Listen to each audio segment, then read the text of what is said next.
And I want to take just a quick moment and show you what we've done in here. I'm still experimenting with the perching. I found that just a simple board just seems kind of awkward to me. I mean, I wouldn't want to have to sit on a single board all night long. And so what we did is we gave them one, and then behind it is another, and behind that is another, and behind that is another. So every 6 inches they're apart. That gives the manure, you know, the manure can still fall down. They have a place to put their feet to perch, but then they can also rest their back ends or whatever on top of these. And so far the chickens seem pretty happy with that.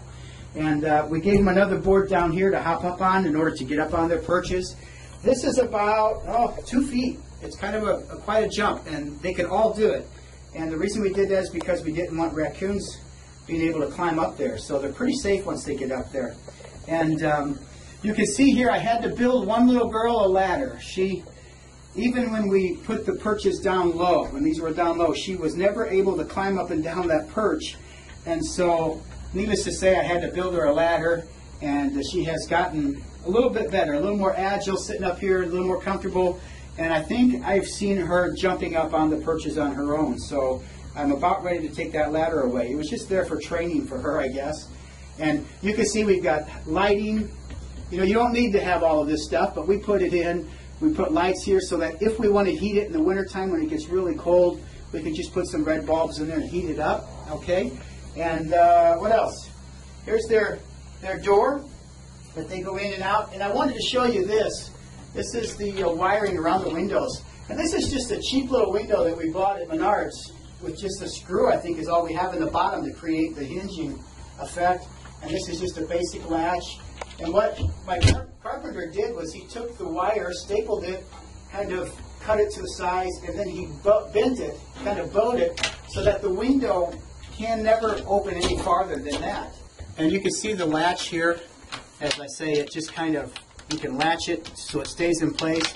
I've actually used it to, if I want to close the windows a little bit, I can still just latch that over, and it's locked in place. And we actually had a raccoon trying to get in here the other night. We saw his footprints all over the outside of the windows, but he couldn't get past that wiring. And that was just a little bit of genius on my carpenter's part. One other thing I wanted to show you is our cupola. It's an actual working cupola, and you probably saw it on the outside of the building here a moment ago. We have holes drilled up there. I think they were 3/4 inch, half inch, or 3/4 inch holes all along the top, so that air can vent out. This is actually a working cupola where when you slide that over, you determine the amount of ventilation that your coop is going to have, and that works really, really well. And that way we're able to close up the windows and still have the right kind of ventilation going in.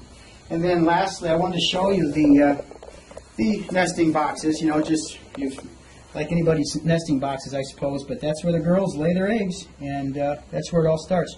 Oh, hey, one last thing I want to show you, and that is our door. This is my door installed, okay?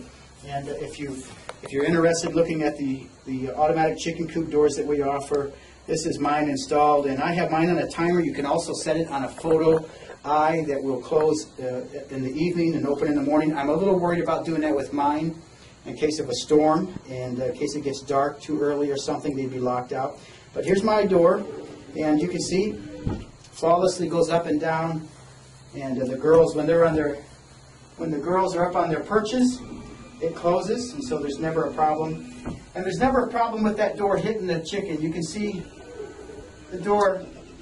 That door only weighs, 2 or 3 pounds. It's not going to hurt them.